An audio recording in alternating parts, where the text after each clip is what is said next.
Hello friends, competition committee के PSC prelims course में आप सभी का स्वागत है और मैं हूं हेमंत प्रधान।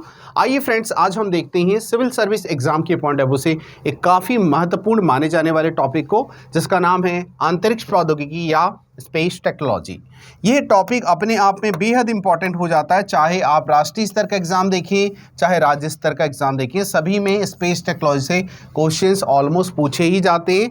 इसलिए इस टॉपिक को हम बहुत कॉम्प्रिहेंसिव तरीके से कवर करेंगे और ये पूरे टॉपिक स्पेस टेक्नोलॉजी को हम 3 सेगमेंट में यानी 3 पार्ट में हम पढ़ेंगे, जिसमें कि पहला पार्ट रहेगा इसका बेसिक इंट्रोडक्शन या परिचय वाला पार्ट, एवं कुछ ऐसे संगठन या संस्थान, ठीक है, संगठन, ठीक है, संस्थान और कुछ ऐसे इससे रिलेटेड फैक्ट्स को, ठीक है, ये पहला पार्ट में रहेगा।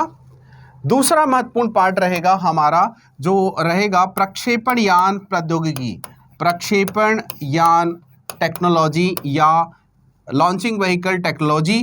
तो यहाँ पे प्रक्षेपण यान टेक्नोलॉजी का पार्ट हमारा सेकंड पार्ट रहेगा और इसमें इसके साथ साथ हमको समझेंगे कि अलग अलग जनरेशन में किस प्रकार इसका डेवलपमेंट होता चला गया और कुछ इसके मिसलेनियस पार्ट को भी इसमें कवर करेंगे। थर्ड पार्ट रहेगा पूरी तरह से बेस्ड होगा जैसे कि आप देखते हैं डिफरेंट टाइप के लाइक जिसमें उपग्रह लॉन्च किए जाते हैं, ठीक है, डिफरेंट टाइप के सैटेलाइट लॉन्चिंग और उसके बाद जो है लेटेस्ट टेक्नोलॉजी, ये सब चीज़ें जो लेटेस्ट हमारा जो करंट का पार्ट है, ये सभी पार्ट इसको कवर करेंगे। आने वाले समय में इसरो की क्या क्या टारगेट्स रखे गए इसे कवर करेंगे। और एक और महत्वपूर्ण पार्ट कि जो प्रक्षेपण यान टेक्नोलॉजी है, इसमें हमको समझना है कक्षक का प्रकार या कक्षा के प्रकार या ऑर्बिट ऑफ द सैटेलाइट, ठीक है, उपग्रह की जो कक्षाएं हैं, इन सभी पार्ट को कवर करेंगे। तो 3 महत्वपूर्ण सेगमेंट में इस टॉपिक को कवर करने वाले हैं। तो पहला पार्ट आज है, तो इसे हम देखते हैं इसका बेसिक इंट्रोडक्शन और किस प्रकार इसरो का फाउंडेशन रखा गया, कौन कौन से संस्थान यहाँ पे निर्मित होते गए, एस्टैब्लिश होते गए, इससे रिलेटेड क्या क्या फैक्ट आपके लिए इंपॉर्टेंट है, ये सभी पार्ट से क्वेश्चंस पूछे जाते हैं और बेहद इंपॉर्टेंट टॉपिक है। साइंस एंड टेक्नोलॉजी का one of the most important topic है स्पेस टेक्नोलॉजी। तो याद रखेंगे इस टॉपिक को, इसलिए हम कॉम्प्रिहेंसिव तरीके से कवर कर रहे हैं। तो याद रखें कि सबसे पहले अगर आप देखेंगे, आपको स्पेस टेक्नोलॉजी आप जैसे ही दिमाग में लाते हैं तो 2 बातें आती हैं। पहला है ISRO, Indian space research organisation, और दूसरा नाम आता होगा आर्यभट्ट का नाम, क्योंकि भारत का पहला सैटेलाइट था, ठीक है। तो हम इस आर्यभट्ट की टेक्नोलॉजी, आर्यभट्ट तक हम कैसे पहुंचे, उसके पीछे की जर्नी क्या है, उसके आगे की जर्नी क्या है और कैसे आज भारत विश्व के लाइक 30 देशों में शामिल है, यानी भारत की जो स्पेस एजेंसी इसरो विश्व के 30 संस्थाओं में से एक है, जहां पे आज इसरो की एक्यूरेसी इतनी हाई है, इतनी एक्यूरेट है कि पूरी दुनिया इसरो के पीछे पड़ी है कि हमारे सैटेलाइट लॉन्च कर दो। तो यहाँ पे हम सैटेलाइट को लॉन्च करने के लिए सर्विसेज भी अब हम प्रोवाइड कर रहे हैं, चूँकि हमारी एक्यूरेसी सबसे फिनोमिनल है, सबसे अच्छी है। इसलिए यहाँ पे आप याद रखना इसरो की महत्व जो है दिनों दिन और ज़्यादा बढ़ती चली जा रही है। तो यहाँ पे याद रखेंगे, चाहे नेशन बिल्डिंग में हो, डेवलपमेंट एस्पेक्ट में हो, टेक्नोलॉजी का यहाँ पे समावेशन हो, या फिर हम कहते हैं कि दूसरे कंट्री को हम जो है जो सर्विसेज को हम दे रहे हैं, प्रोवाइड कर रहे हैं, तो ये इस सभी मामलों में इसरो का जो है बहुत बड़ा योगदान वर्तमान संदर्भ में है। तो यहाँ पे इसे हम कवर करेंगे स्टेप बाय स्टेप, सब अलग अलग तरीके से, जिसमें कि आप सबसे पहले देखते हैं भारत की आज़ादी के पहले और भारत की आज़ादी के बाद, ठीक है। तो भारत की आज़ादी के पहले स्पेस टेक्नोलॉजी का कोई ऐसा लाइक किसी प्रकार का कुछ भी डेवलपमेंट था क्या? तो याद रखेंगे इसके आज़ादी के पहले 1947 के पहले भारत की स्पेस टेक्नोलॉजी का किसी प्रकार का कोई एग्जिस्टेंस नहीं मिलता। लेकिन इसके बावजूद कुछ ऐसे लिंक छुपे हुए हैं, कुछ ऐसी बिंदु हैं जिसको हमको जोड़ना जरूरी है। तो हम इसे स्टेप बाय स्टेप देखते हैं ताकि आपको समझना आसान हो। देखो, हम भारत की आज़ादी हम देखते हैं 1947 में, लेकिन स्टार्ट कहाँ से हुई थी? याद करिए 1942 में एक महत्वपूर्ण जो है संस्था भारत में निर्मित हुई थी, इस्टेब्लिश हुई थी, है ना, इनका स्थापना किया गया था। उसका नाम क्या है? CSIR, council of scientific and industrial research, ठीक है जी। किसकी मदद से किए थे? डॉक्टर शांति स्वरूप भटनागर की मदद से। तो यहाँ डॉक्टर शांति स्वरूप भटनागर की मदद से क्या है, ये महत्वपूर्ण जो संगठन है इसकी स्थापना हुई थी। इसे इसलिए पढ़ रहे हैं, council of scientific and industrial research, ठीक है, वैज्ञानिक अनुसंधान एवं औद्योगिक परिषद, ठीक है। यहाँ पे क्योंकि ये वर्तमान में भी देखा जाए साइंस टेक्नोलॉजी का जो रिसर्च फील्ड है, इसमें सबसे जो शीर्ष संस्था ये CSIR है। सोचिए कि भारत की आज़ादी के बाद यदि हम सोचते कि विज्ञान और प्रौद्योगिकी की नींव रखते, ठीक है, तो तब तक तो अब काफ़ी और लंबा समय लग जाता। तो ये चीज़ लिए देखते हैं हम कि आज़ादी के पहले ही भारत में विज्ञान एवं प्रौद्योगिकी का जो क्षेत्र है वहाँ से उसकी नींव रखी जा चुकी थी।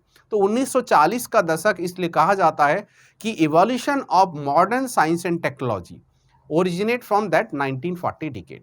तो 1940 के दशक से भारत में आधुनिक विज्ञान प्रौद्योगिकी का जो है वो नींव वहीं से पड़ा था, इसलिए हमने जर्नी भी वहीं से स्टार्ट की। इसके बाद जब हम चाहते हैं 1945, तो 1945 में आप देखते हैं Tata institute of fundamental research की स्थापना होती है, जो क्या है स्पेस सेक्टर तो नहीं लेकिन न्यूक्लियर सेक्टर में क्या है लाइक भारत को खड़ा करने के लिए जो है यहाँ पे डॉक्टर भाभा का योगदान आता है, ठीक है, डॉक्टर भाभा का योगदान आता है। इसके बाद 1948 में हम देखते हैं परमाणु ऊर्जा आयोग बनता है, एटॉमिक एनर्जी कमीशन, ठीक है, तो AEC का निर्माण होता है, एटॉमिक एनर्जी कमीशन। इसमें डॉक्टर भाभा जो है पहले इसके चेयरमैन बनते हैं। अब इसके बाद देखते क्या है कि 1948 के बाद जब ये भारत आज़ाद हो चुका है, अब इसके बाद देखते हैं भारत में अलग अलग दौर आता है कि भारत में जिस प्रकार पंचवर्षीय योजनाएं बनी वैसे ही भारत में विज्ञान नीतियां भी बनी हैं, जिसमें कि हम 5 विज्ञान नीति भारत की आज़ादी से लेकर अब तक देखते हैं और 6ठी विज्ञान नीति जस्ट उस मुहाने पर खड़े हैं जब अभी लॉन्च किया जाना शेष है। तो यहाँ पे याद रखें कि ये जो एटॉमिक एनर्जी कमीशन है ये भी क्या बताता है कि भारत अब विज्ञान एवं प्रौद्योगिकी क्षेत्र में धीरे धीरे आगे बढ़ना स्टार्ट कर रहा है।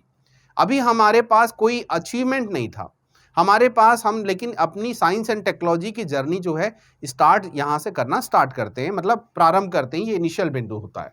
अब यहाँ पे देखिए भारत की आज़ादी के बाद 1950 में जब भारत का जो है संविधान लागू होता है, तो संविधान लागू होने के बाद सभी क्षेत्र में अब व्यवस्थित ढंग से आगे बढ़ना जो है, यानी कि नीतिबद्ध रूप से हम आगे बढ़ने का प्रयास करना स्टार्ट करेंगे। तो यहाँ पे याद रखें 1950 से लेके वर्ष 2022 तक अगर आप देखें तो यहाँ पे एक बात समझ में आती है कि भारत के जो है विकास में, डेवलपमेंट में 3 महत्वपूर्ण टेक्नोलॉजी का बहुत बड़ा योगदान रहा है। इन 3 महत्वपूर्ण टेक्नोलॉजी क्या क्या है? पहला है परमाणु या न्यूक्लियर टेक्नोलॉजी, ठीक है, न्यूक्लियर टेक्नोलॉजी या नाभिकीय प्रौद्योगिकी, ठीक है। दूसरा हम देखते हैं ये है होता है अंतरिक्ष प्रौद्योगिकी या स्पेस टेक्नोलॉजी, और तीसरा आप देखते हैं रक्षा प्रौद्योगिकी या फिर हम देखते हैं डिफेंस टेक्नोलॉजी, ठीक है। तो ये आपका जो है 3 महत्वपूर्ण क्षेत्र होते हैं जहां पे भारत के मतलब ये टेक्नोलॉजी जो है आगे बढ़ती गई और भारत भी विकास करता चला गया। तो परमाणु प्रौद्योगिकी या फिर न्यूक्लियर टेक्नोलॉजी जो देख रहे हैं ये इसकी जर्नी तो यहाँ से स्टार्ट हो गई, लेकिन क्या अंतरिक्ष प्रौद्योगिकी स्टार्ट हुई या नहीं? लेकिन 1958 में डिफेंस टेक्नोलॉजी भी स्टार्ट हो गई। अब यहां पे देख रहे हैं वर्तमान में सबसे टॉप कौन है? Space technology. अगर हम तीनों टेक्नोलॉजी को कंपेयर करें तो ऐसा कोई कंपैरिजन होता नहीं है, लेकिन अगर देखें कि सबसे बड़े बड़े रिकॉर्ड या सबसे ज़्यादा टेक्नोलॉजी का यूसेज हम कर रहे हैं वो स्पेस टेक्नोलॉजी का ज़्यादा यूटिलाइजेशन है। तो स्पेस टेक्नोलॉजी को अब हम समझते हैं थोड़ा और अलग तरीके से कि हम देखते हैं कि भारत के विकास में तीनों प्रौद्योगिकी का सबसे ज़्यादा योगदान है। तो स्पेस टेक्नोलॉजी की नींव कैसे पड़ी आफ्टर इंडिपेंडेंस? तो याद रखें 1958 में हमने DRDO बना लिया है, ठीक है। DRDO बनाने के 4 वर्ष बाद हम देखते हैं वर्ष 1962 का समय आता है। ये वो समय होता है जब एक नेशनल लेवल पे प्रधानमंत्री जो है कहते हैं कि हम स्पेस सेक्टर में अपना कदम रखेंगे। अभी हाल ही में 1957 में जो है वर्ष 1957 में USSR, तब USSR था, तो उसके द्वारा अंतरिक्ष में पहला अटेम्प्ट हो चुका होता है स्पुतनिक फर्स्ट के रूप में।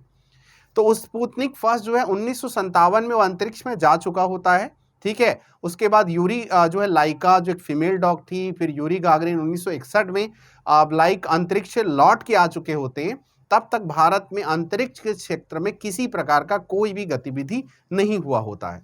1961 का समय 1962 का समय आता है जब इनकोस्पार का गठन होता है, Indian national committee for space research, भारतीय राष्ट्रीय अंतरिक्ष अनुसंधान समिति, भारतीय राष्ट्रीय अंतरिक्ष अनुसंधान समिति। ठीक है, ये इसका गठन कब होता है? 1962 में। और याद रखना ये 1962 के दौर में, याद रखना जब ये कमिटी बनी, ये कमिटी के जो चेयरमैन थे वो कौन थे? डॉक्टर विक्रम साराभाई थे और डॉक्टर रामनाथन के, दोनों के नेतृत्व में। हालांकि डॉक्टर विक्रम साराभाई का योगदान सर्वाधिक माना जाता है, इसलिए उनको father of space technology in India कहा जाता है, भारत में अंतरिक्ष प्रौद्योगिकी के जनक कहा जाता है। तो यहाँ पे 1962 के बाद जब देखते हैं 1962 में इनकोस्पार जो बनती है कि हम अंतरिक्ष के सेक्टर में हम क्या अपना अनुसंधान या रिसर्च करना प्रारंभ करते हैं। और यहाँ पे याद रखना कि 1962 के बाद जस्ट 1963 में पहली बार हम देखते हैं एक ऐसी यहाँ पे हम साउंडिंग रॉकेट का क्या है, यहाँ पे साउंडिंग रॉकेट का हम क्या करते हैं?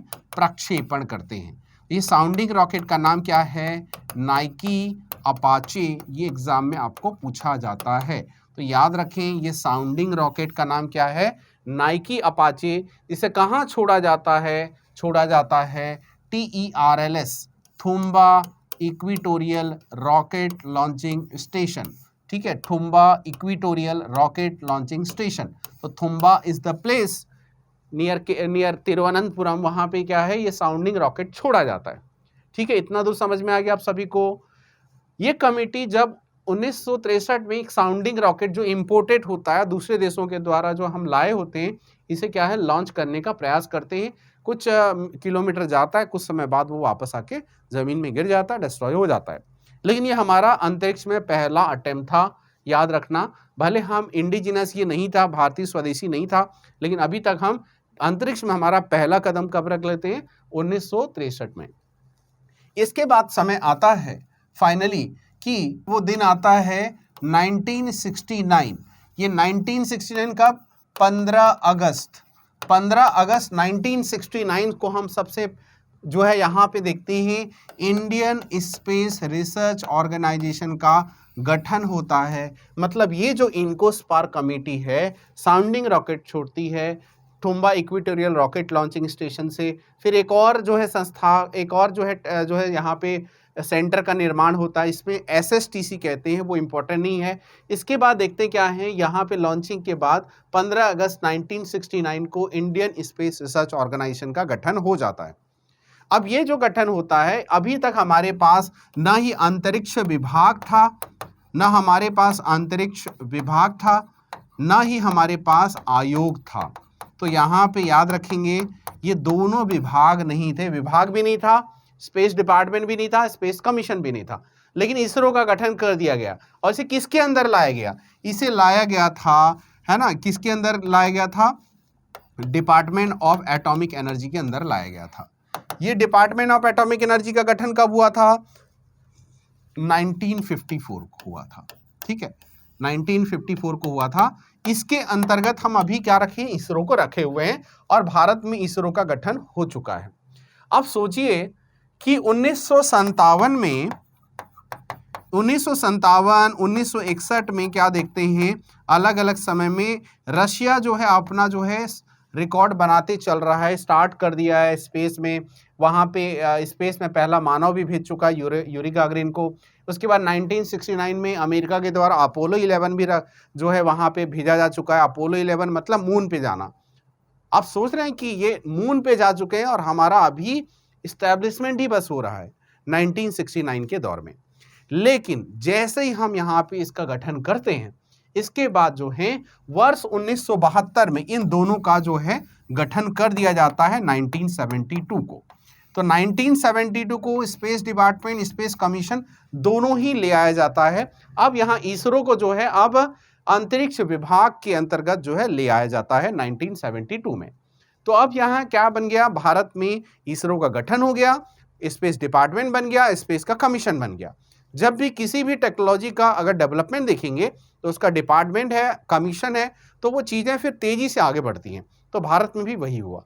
तो भारत में इस संदर्भ में भी देखते हैं स्पेस कमीशन, स्पेस डिपार्टमेंट के गठन के बाद हम देखते हैं कि 1970 का जो दशक आया, तो उससे 1970 के दशक में बड़ी बड़ी चीज़ें हुई। तो अभी जो हमने पढ़ा है इसे हम समझते हैं। तो अभी जो हमने जो पॉइंट समझा है कि विक्रम साराभाई को जो है फादर ऑफ स्पेस टेक्नोलॉजी कहा जाता है। डॉक्टर विक्रम साराभाई और डॉक्टर रामनाथन के समय में भारतीय राष्ट्रीय अंतरिक्ष अनुसंधान समिति गठन हुआ था और 15 अगस्त 1969 को इसरो का गठन हुआ था। 1979 में स्पेस डिपार्टमेंट और स्पेस कमीशन की स्थापना हुई थी और भारत का पहला अंतरिक्ष अभियान साउंडिंग रॉकेट, जिसका नाम नाइकी अपाचे, 1963 में इसे लॉन्च किया गया था TERLS से, टोम्बा इक्वेटोरियल रॉकेट लॉन्चिंग स्टेशन से। अब यहाँ तक ये आप पढ़ लिए हैं, इसके आगे का पार्ट समझेंगे कि देखिए अभी जो है हमारे पास नाइकी अपाचे जो है वो क्या है, आयातित वाले क्या है आपका जो है सैटेलाइट होता है, रॉकेट होता है। अब यहाँ पे देखिएगा कि भारत का पहला सैटेलाइट 1975 को छोड़ा जाता है। तो 1975 को जो छोड़ा जाता है वो है आर्यभट्ट। तो आर्यभट्ट यहाँ पे देखेंगे, आर्यभट्ट जो ये देख रहे हैं कि ये जो क्या देखते हैं, ये भी आपका पहला ऐसा स्वदेशी उपग्रह था। ठीक है, ये पहला स्वदेशी इंडिजिनस बिल्ट सैटेलाइट था, लेकिन इसका लॉन्चिंग जो था वो इंटर कॉस्मॉस से हम इसे क्या है छोड़े थे, जो किसका था, बेसिकली वो रशिया का था या उस समय USSR था, उसकी मदद से हम इसे छोड़े थे। तो भारत का प्रथम सैटेलाइट कौन सा है कहा जाए, स्वदेशी सैटेलाइट या भारत का पहला स्वदेशी जो है सैटेलाइट लॉन्च किया गया था, आर्यभट्ट है। 19 अप्रैल 1975 को छोड़ा गया था। साउंडिंग रॉकेट क्या है, अंतरिक्ष में भारत का पहला अभियान था। ये क्या है, भारत का सैटेलाइट है। अभी लॉन्चिंग व्हीकल भारत का नहीं बना है, अभी सिर्फ क्या है सैटेलाइट हम बनाए हैं। और इसके पहले साउंडिंग रॉकेट वो आयातित था, हम बस उसे छोड़ने का प्रयास किए थे, हमारा उसमें किसी प्रकार का कोई योगदान नहीं था। ठीक है, तो नाइकी अपाचे भी बस हमारा पहला अटेम्प्ट है, इसलिए एग्जाम में पूछा जाता है। आर्यभट्ट पहला हमारा स्वदेशी सैटेलाइट था, इसलिए पूछा जाता है। ठीक है, कब लॉन्च किया गया था, 1975 का। अब याद रखना पूरा 1970 का जो दशक है, ये पूरा दशक क्या है, बहुत सारे एक्सपेरिमेंट हुए थे, इसलिए इस दशक को प्रयोगात्मक दशक कहा जाता है। और यहाँ पे इससे रिलेटेड कुछ फैक्ट आप समझिएगा, ये फैक्ट जो है याद रखेंगे, ये फैक्ट मैं आपको बताने वाला हूँ कि यहाँ पे देखिएगा कि 19 अप्रैल 1975 को भारत का जो है आर्यभट्ट जो है लॉन्च किया जा चुका है, जो स्वदेशी था। और भारत अपना जो पहला प्रक्षेपण यान बनाएगा वो 1979 को छोड़ेगा, जो फेल हो जाएगा, और 1980 को दोबारा जो लॉन्च करेगा ये सफल होगा। इस पॉइंट को आप बस समझिएगा, आगे हम समझेंगे ये लॉन्चिंग व्हीकल टेक्नोलॉजी का पार्ट है एक्चुअल में, लेकिन यहाँ पे चूंकि शुरुआती स्टेज में आया है इसलिए इसका उल्लेख किया गया है। तो आर्यभट्ट जो है 1975 में जब छोड़ा जाता है, इसके बाद उसके आगे एक आता है रोहिणी RS-1। तो रोहिणी RS-1 कब छोड़ा जाता है, 18 जुलाई 1980 को। किससे छोड़ा जाएगा, SLV-3 से छोड़ा जाएगा, सैटेलाइट लॉन्चिंग व्हीकल। ठीक है, सैटेलाइट लॉन्चिंग व्हीकल, ठीक है, प्रक्षेपण यान जो है ये है SLV-3। ठीक है, तो यहाँ पे इसे छोड़ा गया है SLV-3 द्वारा, और ये पहला ऐसा उपग्रह बनता है जिसमें कि हम देखते हैं लॉन्चिंग व्हीकल भी भारत का था और सैटेलाइट भी भारत का था। समझ पाए क्या, मैं रिपीट कर रहा हूँ। 1963 में जो नाइकी अपाचे बना वो इंपोर्टेड था, उसका भारत का कोई योगदान नहीं था, हमने सिर्फ लॉन्च करने का प्रयास किया था, जो अच्छी तरह से अच्छी तरह से सफल भी नहीं हुआ था। इसके बाद देखते हैं 1975 आता है, जब हमारा सैटेलाइट बन जाता है भारत का, लेकिन लॉन्चिंग व्हीकल भारत का नहीं बनता। अब उसके बाद देखते हैं 1979 आता है, जब SLV-3 से क्या है पहला हमारा लॉन्चिंग व्हीकल लॉन्च करते हैं, ये फेल हो जाता है। अब 1980 में क्या करते हैं, हम भारत के खुद के लॉन्चिंग व्हीकल इसी SLV-3 से भारत के खुद ही का सैटेलाइट, मतलब ये दोनों भारत में बने हैं, दोनों ही इंडिजिनस स्वदेशी हैं। रोहिणी RS-1 भी भारत का है और SLV-3 भी भारत का है। तो ये इस प्रकार देखते हैं, पूर्णतः 100% आत्मनिर्भर होकर हम किसे छोड़े थे, 1980 में रोहिणी RS-1 को छोड़े थे with the help of SLV-3। तो ये बातें सभी को क्लियर हो गई। क्या है डिफरेंस? पहला स्वदेशी सैटेलाइट तो आर्यभट्ट, पहला स्वदेशी जो है आपका लॉन्चिंग व्हीकल तो SLV-3, पूर्णतः स्वदेशी लॉन्चिंग 100% इंडिजिनस लॉन्चिंग तो 1980 में यहां पे देख रहे हैं रोहिणी RS-1 को। तो इस प्रकार ये पॉइंट आपको याद रखना है। अब यहां से इससे रिलेटेड कुछ जो फैक्ट है उस फैक्ट को समझते हैं जो आपको एग्जाम में काम आएगा। तो यहाँ पे अगला देखते हैं हम कि जो डिफरेंट टाइप के लाइक अलग अलग प्रकार के जो 1970 के दशक में जो डेवलपमेंट हुए थे उसे देखते हैं कि क्यों यहाँ पे 1970 को प्रयोगात्मक दशक कहा जाता है। उसके बाद हम इसके डिफरेंट अलग अलग प्रकार के एजेंसीज को हम समझेंगे। देखिए, अगर 1975 में यहाँ पे आर्यभट्ट छोड़ते हैं तो आर्यभट्ट क्या है 1975 1975। इसके बाद हम देखते हैं 1975-76 में ही हम देखते हैं एक प्रोग्राम चलता है, उसका नाम है साइट। ठीक है, साइट चलता है। और उसके बाद देखते हैं एक और प्रोग्राम चलेगा, उसे हम कहते हैं स्टेप। ठीक है, इसे कहते हैं स्टेप। तो यहाँ पे 1975 के समय में जो है एक जो टेलीविजन वाला जो है एक्सपेरिमेंट चलता है, जब हम कहते हैं तो satellite instructional telecommunication television experiment, satellite instructional television experiment. ठीक है, तो यहाँ पे याद रख लें, इसे मैं लिख देता हूं। एक है सैटेलाइट इंस्ट्रक्शनल TRUSTIONAL इंस्ट्रक्शनल। ठीक है, और यहाँ पे देखते हैं टेलीविजन एक्सपेरिमेंट। ठीक है, तो ये होता है site, SIT, satellite instructional television experiment. इसके बाद देखते हैं 1977 से लेकर 1979 के बीच में स्टेप प्रोग्राम चलाया जाता है। ये भी क्या है, प्रयोगात्मक दशक है, जिसमें देखते हैं कि सैटेलाइट टेलीकम्युनिकेशन एक्सपेरिमेंटल प्रोजेक्ट। ठीक है, यहाँ दोनों में कम्युनिकेशन मिस्टेक हो सकता है, दोनों का स्टार्टिंग सैटेलाइट से है। ये क्या है, टेलीविजन से है, ये क्या है, टेलीकम्युनिकेशन से है ना। डाक एवं तार विभाग के द्वारा, पोस्ट ऑफिस डिपार्टमेंट के द्वारा इसकी मदद से क्या है यहाँ पे लॉन्च किया गया था। तो ये क्या है, सैटेलाइट टेलीकम्युनिकेशन एक्सपेरिमेंटल प्रोजेक्ट। तो ये दोनों का साइट और स्टेप जो है याद रखना, ये 1977 और 79 के दौरान ये हुआ था। ठीक है, इसलिए उसके बाद देखते हैं जाते जाते हम अब अगला छोड़ते हैं एप्पल। ठीक है, एप्पल का फुल फॉर्म याद रखें। एप्पल का फुल फॉर्म क्या है, इसका फुल फॉर्म है एरियाने पैसेंजर। ठीक है, एरियाने पैसेंजर पेलोड एक्सपेरिमेंट। तो ये क्या है, एप्पल का फुल फॉर्म है। इसे वर्ष 1981 में छोड़ा जाता है। तो ये देख रहे हैं 70 से लेके 80 का जो दशक है, पहले हम आर्यभट्ट छोड़ते हैं, उसके बाद साइट का प्रोग्राम 1975 में स्टार्ट होता है, सैटेलाइट इंस्ट्रक्शनल टेलीविजन एक्सपेरिमेंट। फिर 1977-79 में स्टेप प्रोग्राम चलता है, जो बेसिकली टेलीकम्युनिकेशन यानी कि दूर संचार के लिए होता है, सैटेलाइट टेलीकम्युनिकेशन एक्सपेरिमेंटल प्रोजेक्ट। उसके बाद एप्पल छोड़ते हैं, जो भारत का पहला इंडिजिनस कम्युनिकेशन सैटेलाइट होता है। लेकिन याद रखना, ये क्या है, एक एक्सपेरिमेंटल सैटेलाइट होता है, प्रयोगात्मक संचार वाला उपग्रह होता है। तो उसे कब छोड़ते हैं, 1981 में छोड़ते हैं। तो इसीलिए क्या 1980 70 से 80 का दशक जो है भारत में ये कहा जाता है कि स्पेस टेक्नोलॉजी के सेक्टर में ये क्या है, प्रयोगात्मक दशक था। ठीक है, ये बातें याद रखें।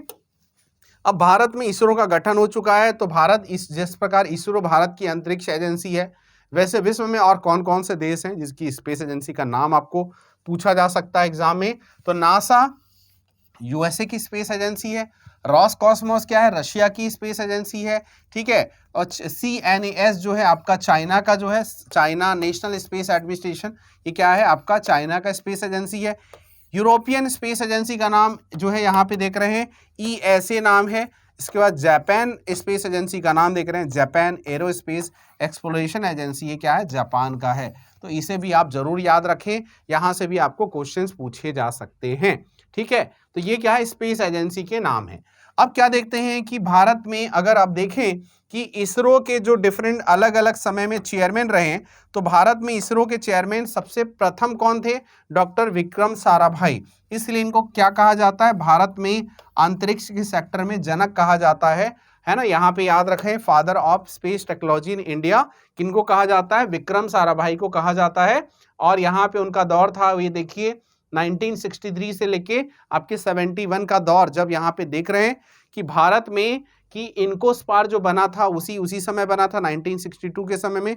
उसके बाद देखते हैं 1963 से लेके 1971 तक इनका टेन्योर था, ये जो देख रहे हैं आप, ठीक है। उसके बाद देखते हैं एमजी के मैनन 1972 से लेके फिर सितंबर 72 तक। और यहाँ पे देखते हैं सतीश धवन का नाम भी बहुत बड़ा है, सबसे लंबे समय तक रहे सतीश धवन। क्या है यहाँ पे?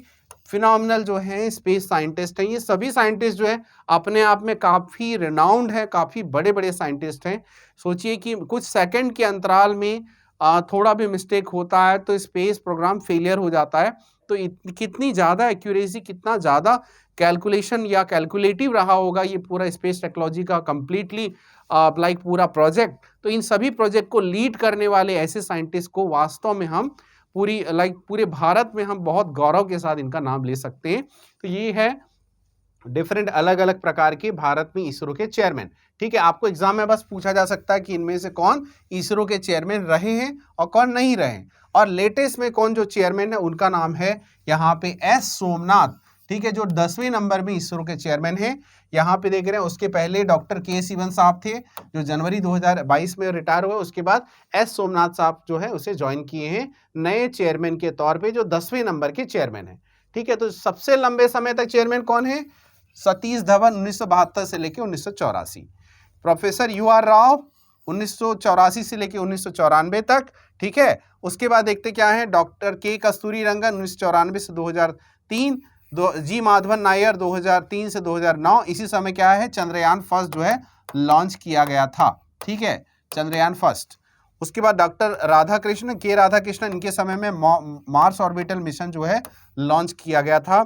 शैलेंद्र नायक जो है कुछ समय तक कार्यवाहक थे, 2015 1 जनवरी से लेकर 15 जनवरी तक, सबसे कम समय तक रहा गया है, तो इसलिए कार्यवाहक को यहाँ पे आई थिंक नहीं लिया गया है। देखिए यहाँ पे 4 है, फिर 4 हैं, फिर 2 हैं, तो इसलिए 10वें नंबर में एस सोमनाथ साहब हैं।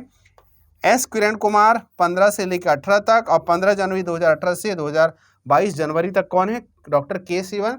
और उसके बाद जनवरी से लेकर वर्तमान में जो चल रहे हैं वो है एस सोमनाथ साहब। तो ये आप बस याद रखें कि इनमें से कौन इसरो के चेयरमैन रहे हैं, बस इतना आप याद रखें। और कौन लंबे समय तक, कौन कम समय में, तो सबसे कम समय में कौन है? शैलेंद्र नायक। सबसे लंबे समय तक जो है सतीश धवन। लेटेस्ट में जो है एस सोमनाथ का नाम जरूर याद रखिएगा, ये भी काफ़ी बड़े साइंटिस्ट हैं। इसके बाद अब हम समझते हैं कि भारत में इसरो काम कैसे करता है। इसके लिए हमको समझना पड़ेगा कि इसरो का उसका ऑर्गेनाइजेशनल स्ट्रक्चरल कैसा है, संगठनात्मक ढांचा कैसा है, और उसके भारत में अलग अलग जो सेंटर्स का पूरा जाल बिछा हुआ है, जिसके बाद जो है आप देखते हैं कि इसरो एक प्रॉपर तरीके से बहुत एक्यूरेसी के साथ वो सभी काम को जो है कर पाता है और बहुत सक्सेसफुली करता है। तो यहाँ पे देखते हैं कि अलग अलग उसका डिसेंट्रलाइजेशन है, यानी कह सकते हैं अपने सेंटर्स का, अपनी टेक्नोलॉजी का जो कंट्रोल सेंटर है, जो एग्जीक्यूशन पार्ट है, उसको विकेंद्रीकृत कर दिया गया है अलग अलग सेंटर्स के द्वारा। तो जब इस स्ट्रक्चर को समझेंगे तो आपको बहुत सारे ऐसे क्वेश्चंस देखने को मिलेंगे जो आपके एग्जाम में एवरी ईयर पूछे जाते हैं, क्योंकि ये बहुत ही इंपॉर्टेंट पार्ट होता है। तो इसके लिए इससे रिलेटेड कुछ बेसिक ट्रिक्स भी समझेंगे।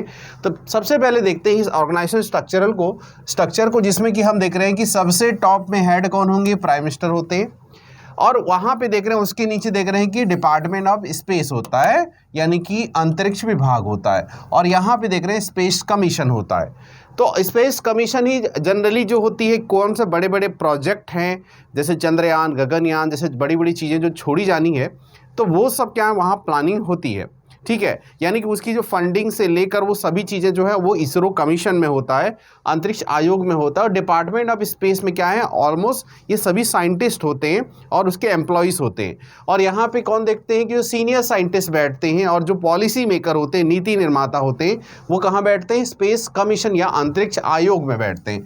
तो यहाँ पे अंतरिक्ष आयोग, इस दोनों की स्थापना मैंने बताया था कब, अंतरिक्ष आयोग और अंतरिक्ष विभाग की स्थापना दोनों की स्थापना हुआ था 1972 में। ठीक है, तो ये दोनों नाम आपको याद रखना है। अब ये जो देख रहे हैं डिपार्टमेंट ऑफ स्पेस, इसके अंदर काम करता है इसरो। ठीक है, डिपार्टमेंट ऑफ स्पेस के अंदर काम करता है इसरो। और इसके बाद ये अभी देखेंगे लेटेस्ट स्ट्रक्चर है, इसमें स्ट्रक्चर में थोड़ा सा बदलाव किया गया है। जैसे कि यहाँ पे देख रहे हैं कि इसरो की 2 कमर्शियल यूनिट है, 2 व्यावसायिक इकाइयाँ हैं। एक है एंट्रिक्स कॉरपोरेशन जो 1992 में जिसका गठन हुआ था, और एक है new space India limited NSIL जिसकी स्थापना हुई थी वर्ष 2019 में। ठीक है, तो ये दोनों नाम जो है यहाँ पे देख रहे हैं CPSEC लिखा हुआ है, SES लिखा हुआ है। CPSE क्या है, अगर आपको ये एग्जाम में पूछ दिया जाए तो, क्योंकि अभी नया ये तरीके से इसे रीस्ट्रक्चर किया गया है, सेंट्रल पब्लिक सेक्टर एंटरप्राइजेस, यानी कि इसरो का जो PSU है वो क्या है, ये है। ठीक है, तो आप इस बात को ध्यान रखेंगे, सेंट्रल पब्लिक सेक्टर एंटरप्राइजेस, ठीक, जिसके अंतर्गत दो आते हैं संगठन, एंट्रिक्स कॉर्पोरेशन और NSIL, जो भारत में इसरो के द्वारा दूसरे विदेशी उपग्रहों को जिस प्रकार लॉन्च किया जाता है, हम टेक्नोलॉजिकल मदद करते हैं दूसरे कंट्रीज़ को, और उसके बदले में एक रेवेन्यू का क्रिएशन होता है। तो जो पूरा कमर्शियल या व्यावसायिक वाला जो एंगल देख रहे हैं, यानी व्यावसायिक तरीके से आर्थिक रूप से हमको जो है फ़ायदा हो रहा है, तो वो सभी चीज़ों का मैनेजमेंट और पूरा हैंडलिंग कौन करता है, ये एंट्रिक्स कॉर्पोरेशन और NSIL करते हैं। ठीक, इसके बाद देख रहे हैं कि एक क्या बोलते हैं, यहाँ पे एक नया वर्ड दिख रहा है, ये है इन स्पेस। तो इन स्पेस का फुल फॉर्म पूछा जा सकता है, क्योंकि ये नया वर्ड है, नया इंट्रोड्यूस किया गया है। तो Indian national space promotion and authorisation. ठीक है, इसका फुल फॉर्म याद रखेंगे, ये नया सेंटर है, नया तरीके से इसे बनाया गया है। पुराने जो है इसरो के आप ऑर्गेनाइजेशन स्ट्रक्चर में इसे नहीं देखेंगे। ठीक है, तो क्या है, Indian national space promotion and authorisation centres. ठीक है, इसरो की फुल फॉर्म जो है आप सभी जानते ही हैं, इंडियन स्पेस रिसर्च ऑर्गेनाइजेशन।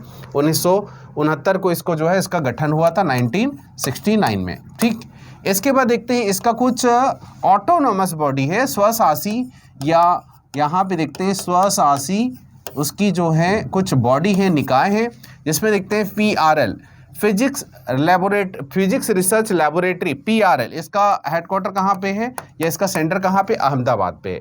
इसके जस्ट बाद मैं आपको इंडिया के मैप के आधार पे कुछ सेंटर्स बताऊंगा, और वहाँ पे आपको याद रखना है ये सेंटर्स अक्सर एग्जाम में कौन से सेंटर पूछे जाते हैं, यही सभी बड़े बड़े सेंटर्स जो है आपके एग्जाम में पूछे जाते हैं। ठीक है, इसका शॉर्ट फॉर्म यहाँ पे आपको जो गिवन नोट्स है दिया गया है, जो PDF है उसमें भी ये सब चीज़ें मेंशन की गई हैं। बट याद रखना, ये संगठन का जो ढांचा है, स्ट्रक्चर है, इससे रिलेटेड बहुत सारे क्वेश्चन आते हैं। जैसे हम इस छोटे छोटे, हो सकता है आपको नहीं दिख रहा होगा, अभी नेक्स्ट स्लाइड में उसे देखेंगे। तो यहाँ पे बड़े बड़े जो नाम देख रहे हैं, PRL, फिजिक्स रिसर्च लैबोरेटरी। ठीक है, इसके बाद आप देखते हैं NARL लिखा हुआ है, national atmospheric research laboratory, national atmospheric research laboratory. ठीक, उसके बाद यहाँ पे नॉर्थ ईस्ट के बाद SAC लिखा होगा, तो स्पेस एप्लीकेशन सेंटर, अंतरिक्ष अनुप्रयोग केंद्र। ठीक, अंतरिक्ष अनुप्रयोग केंद्र। और IIST अभी विगत वर्ष के एग्जाम में पूछा गया है, Indian institute of space technology, जिसका हेडक्वार्टर कहाँ पे है, त्रिवेंद्रम या तिरुवनंतपुरम में है। ठीक है, त्रिवेंद्रम में ये सेंटर है। ठीक है, IIST, Indian institute of space technology, इनको स्पेस टेक्नोलॉजी में मास्टर्स करनी है, उसमें ग्रेजुएशन करना है, तो ये इंस्टीट्यूट में आप एडमिशन के लिए अप्लाई कर सकते हैं। ठीक, उसके बाद देखते हैं इधर साइड में इसरो काउंसिल भी है।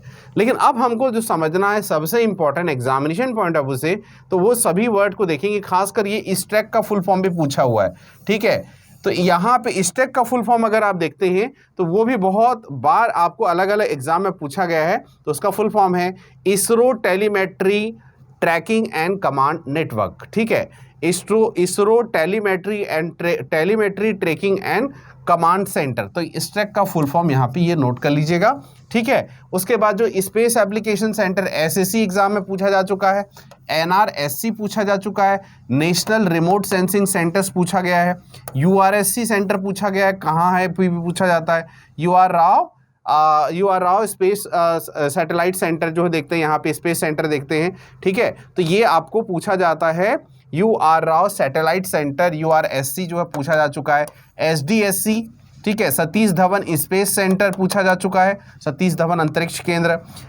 LPSC एग्जाम में आ चुका है, LPSC liquid propulsion satellite centre जो है ये आपको पूछा जा चुका है। तो यहाँ पे सिस्टम सेंटर है, लिक्विड प्रोपल्सन सिस्टम सेंटर जो है ये आपके एग्जाम में पूछा जा चुका है। VSSC भी पूछा जा चुका है, विक्रम साराभाई स्पेस सेंटर। तो डोंट बी लाइक कंफ्यूज, आपको यहाँ पे किसी प्रकार कंफ्यूजन नहीं रखना है, ठीक है। अलग अलग नाम है, इसका जो है फुल फॉर्म पूछा जाता है और कुछ के इसके सेंटर्स कहाँ पे हैं ये पूछा जाता है। तो आइए देखते हैं उस लिस्ट को। तो यहाँ पे देखिए इस इमेज को मैं इसे बड़ा करूँगा और जोन वाइज देखेंगे। पहले हम क्या करेंगे, साउथ इंडिया को देख लेंगे, फिर आपको देखेंगे नॉर्थ इंडिया को देख लेंगे, फिर सेंट्रल इंडिया का पार्ट देख लेंगे, और ऊपर तो ऑलमोस्ट नहीं है, ठीक है, यानी कि नॉर्थ और सेंट्रल को एक साथ अपन देख सकते हैं, ठीक है। तो इस पार्ट को हमको समझना है जो एग्जाम में पूछा जाता है, और मैं आपको इंपॉर्टेंट भी बता रहा हूँ, ठीक। तो सबसे पहले इस इमेज में हमको बड़ा देखना है। तो यहाँ पे अगर इस सेंटर्स में सबसे पहले साउथ इंडिया को देखिए, तो साउथ इंडिया के इस सेंटर्स को आपको ध्यान देना है, अच्छे से ध्यान देना है। तो सबसे पहले देखेंगे बेंगलुरु में। तो बेंगलुरु में अक्सर जितने भी सेंटर्स हैं वो वेरी वेरी इंपॉर्टेंट है, और सबसे जो लेटेस्ट है वो NSIL new space India limited है, जिसका गठन 2019 में हुआ था, मैंने बताया। इसके अलावा पूछा जाता है कि बेंगलुरु में क्या क्या है, अंतरिक्ष आयोग स्पेस कमीशन का ऑफिस है, स्पेस डिपार्टमेंट का ऑफिस है, इसरो का हेडक्वार्टर कहाँ है, आपका बेंगलुरु पूछा जाता है। इनसेट कार्यक्रम, ठीक है, इंफॉर्मेशन सैटेलाइट वाले।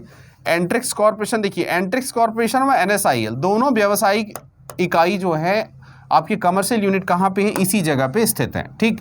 UR राव उपग्रह केंद्र सेंटर जो है, UR राव सैटेलाइट सेंटर भी कहाँ पे है, आपका इसी बेंगलुरु में है, ठीक है। तो उसके बाद ईस्ट्रैक, अभी जो देखेगी टेलीमेट्री एंड ट्रैकिंग नेटवर्क जो है, जो कंट्रोल सेंटर जो है यहाँ पे, ये ईस्ट्रैक भी कहाँ, आपका बेंगलुरु में है। LPSC जो है ये देख रहे हैं, लिक्विड प्रोपल्सन सिस्टम जो है सेंटर, आप देख रहे हैं कि इसी बेंगलुरु में है ना।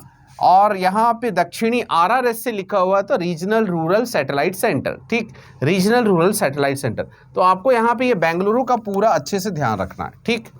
उसके बाद देखते हैं, क्योंकि आपको पता होगा कि पूरे साउथ इंडिया में अगर आप देखेंगे इसरो की पूरी जो रूट या जड़ कहाँ पे है, पूरे साउथ इंडिया में सबसे बड़े बड़े सेंटर्स, इवन हेडक्वार्टर, सब चीज़ें वहीं पे स्थित है।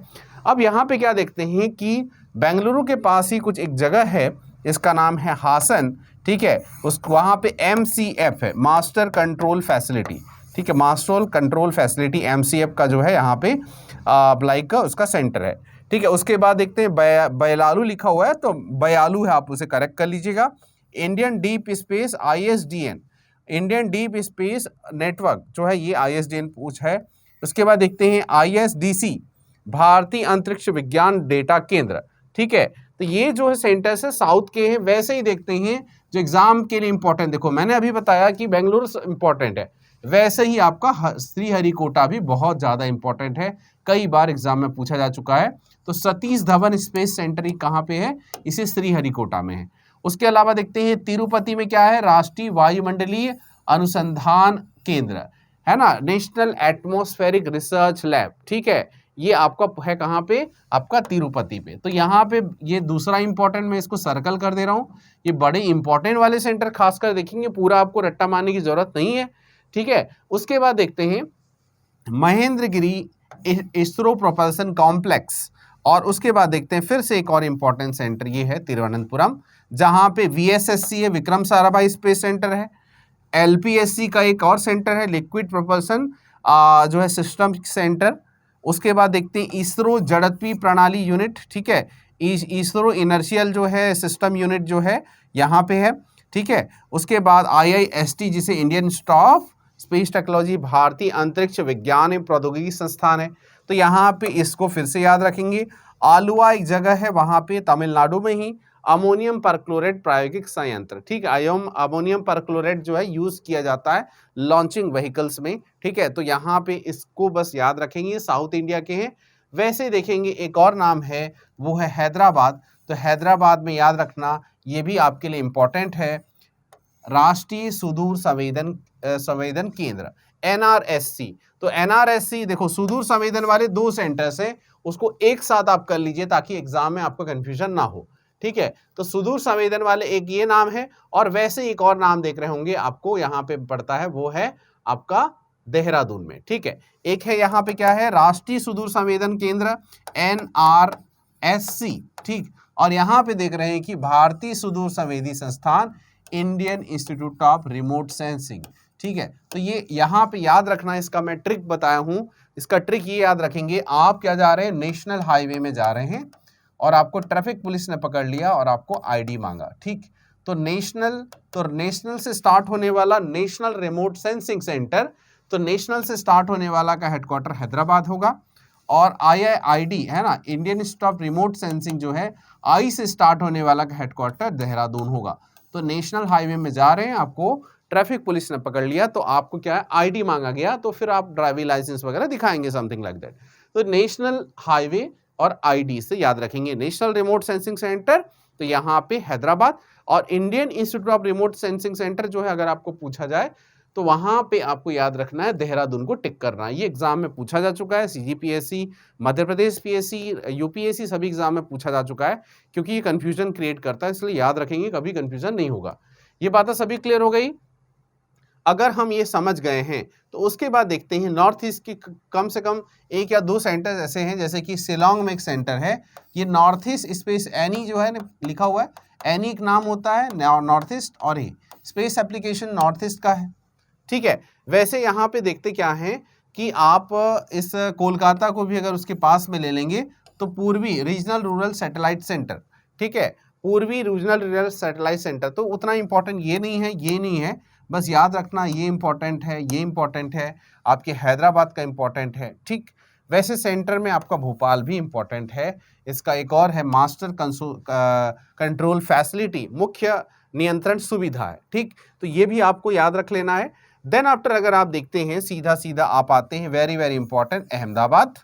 तो अहमदाबाद अगर आप आते हैं तो अहमदाबाद आते हैं तो यहाँ पे देखिए, यहाँ पे है अंतरिक्ष अनुप्रयोग केंद्र या अनुप्रयोग के सेंटर लिख दो, ठीक है, SAC स्पेस एप्लीकेशन सेंटर, ठीक है। और यहाँ पे भौतिक अनुसंधान प्रयोगशाला, फिजिक्स रिसर्च, ठीक है, फिजिक्स रिसर्च लैबोरेटरी PRL, ठीक।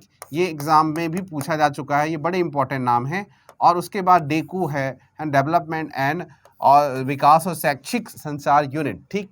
तो यहाँ पे इस बात को याद रखना, ये अहमदाबाद की दोनों सेंटर से इंपॉर्टेंट है, क्योंकि ये फिजिक्स रिसर्च लैबोरेटरी का सीधा सीधा संबंध विक्रम साराभाई सर के साथ था। सबसे पहले वहीं पे वो रिसर्च कर रहे थे, उसके बाद इसरो को बाद में ज्वाइन किए, ठीक है। ये सब बिफोर इंडिपेंडेंस की बात थी, जब वो रिसर्च कर रहे थे, देन आफ्टर इंडिपेंडेंस जो है भारत में, वो आप इसरो से जुड़ गए, ठीक। ये बातें आपको याद रखनी है। अब वैसे ही देखते क्या है कि अगर आप मिडिल इंडिया का ऑलमोस्ट ये आ ही गया, एक नागपुर जो है छूटा हुआ है, तो सेंट्रल RRSC देखो, यहाँ पे ईस्टर्न पूर्वी वाला RRSC, सेंट्रल वाला RRSC, ठीक है, इधर ईस्टर्न वाला RRSC भी दिख जाएगा, पश्चिमी वाला ये देख रहे हैं जोधपुर, ठीक है, पश्चिमी वाला RRSC, वैसे ही आपको नीचे भी दिख जाएगा। तो ये रीजनल रूरल जो है सैटेलाइट सेंटर हैं, वो रीजनल तरीके से उसकी चीज़ को क्या है कंट्रोल करते हैं, डेटा कलेक्ट करते हैं, और ये इसरो को जो है असिस्ट करते हैं। अब यहाँ पे देखिए जो सेंट्रल इंडिया है, तो सेंट्रल इंडिया में दो नाम है जो आपके इस राजस्थान से रिलेटेड होता है। एक्चुअल में तीन नाम है, जोधपुर, उदयपुर और माउंट आबू। तो ये तीन नाम में यहाँ पे देखते हैं उदयपुर को। तो उदयपुर जो है अगर देखें यहाँ सौर वेधशाला, ठीक है, तो यहाँ पे वेधशाला सौर वर्ड है क्योंकि यहाँ पे सनलाइट जो है बहुत ज़्यादा तेज पड़ती है, क्योंकि ये पूरा राजस्थान का डेजर्ट एरिया है। तो ये देखते हैं सौर वेधशाला यहाँ पे है, ठीक। वैसे माउंट आबू में क्या है, इंफ्रारेड ऑब्जर्वेटरी, ये भी क्या है, इंफ्रारेड मतलब अवरक्त प्रकार का जो है किरणों का जो है यहाँ पे रिसर्च किया जाता है, ताकि वो रिमोट सेंसिंग के टेक्नोलॉजी में, जिसमें कि एक्टिव और पैसिव टाइप के दो प्रकार के ऐसे रिमोट सेंसिंग टेक्नोलॉजी होती है, उसमें उसे यूटिलाइज किया जा सके उसके डेटास को या उसके टेक्नोलॉजी को, ठीक। तो ये बातें याद रख लेना। राजस्थान में तीन नाम है, जोधपुर पश्चिमी RRSC, उदयपुर सौर वेधशाला, माउंट आबू इंफ्रारेड ऑब्जर्वेटरी। तो ये आपके एग्जाम में पूछा जा चुका है, खासकर माउंट आबू वाला, ठीक। तो इसके बाद यहाँ माउंट आबू को भी आप सर्कल कर लीजिए। तो देखो मैं सर्कल किया हुआ हूँ, ये सभी सेंटर वेरी वेरी इंपॉर्टेंट है, ठीक है। अब यहाँ पे ये एग्जाम देखिए, ये दिखा है आपका चंडीगढ़ सेमीकंडक्टर लैब। तो ये भी आपका एक फिर से सर्कल कर देता हूँ, ये भी एग्जाम में पूछा जा चुका है। देन अगर आप देखते हैं कि लाइक ये देहरादून का तो आपको सर्कल करना ही था। इसके बाद देखते हैं कि लखनऊ में क्या है, तो लखनऊ में यहाँ पे देखते हैं, लखनऊ में है ईस्टेक सेंटर, और उसके बाद दिल्ली को भी आप सर्कल कर लीजिए। देखिए यहाँ पे अंतरिक्ष विभाग शाखा सचिवालय, इसरो का ब्रांच ऑफिस और दिल्ली भू स्टेशन, यहाँ पे ये नाम है। ठीक, बस इतना आप याद रख लें। हालांकि बहुत सारे नाम हो गए होंगे, लेकिन अल्टीमेटली इतने नाम रखेंगे। इसरो का लाइसेंस ऑफिस जो है ये मुंबई में है। ठीक, तो बस इस प्रकार इतने सारे सेंटर्स को भी अगर आप एक बार रिवाइज कर लें तो काफ़ी है। ये इस स्लाइड में भी दिया हुआ है, इधर यहाँ पे भी दिया हुआ है उसके फुल फॉर्म, और अगर आप यहाँ पे नहीं करना चाहते तो यहाँ पे मैप के बेस पे यहाँ पे इसे अच्छे से कवर कर लीजिएगा। ठीक है, एक बार यहाँ से जो सर्कल किए हुए जितने सेंटर्स हैं वो वेरी वेरी इंपॉर्टेंट है, बाकी छोड़ दोगे भी तो उतना प्रॉब्लम नहीं होगा। ठीक है, एक नाम यहाँ पे छूटा हुआ है अगर देखेंगे तो पोर्ट ब्लेयर में डाउन रेंज स्टेशन है। ठीक, तो एक बार रीडिंग करेंगे उसके बाद क्वेश्चन सॉल्व करेंगे तो आसानी से चीज़ें समझ में आ जाएगी। ठीक है, अब इस सेशन में हम इतना ही रखते हैं, मिलते हैं नेक्स्ट सेशन में। हम जो है स्पेस टेक्नोलॉजी के अगले इसके आगे के कुछ महत्वपूर्ण फैक्ट्स और कुछ कंसेप्ट को लेते हुए, जिसमें कि हम देखेंगे डिफरेंट टाइप ऑफ सैटेलाइट्स और सैटेलाइट की जो है ऑर्बिट, उसके बाद देखते हैं इसरो की जो हिस्टोरिक जर्नी है उसे भी पढ़ेंगे। तो आज के लिए इतना ही रखते हैं, मिलते हैं नेक्स्ट क्लास में। Thank you so much, have a nice day.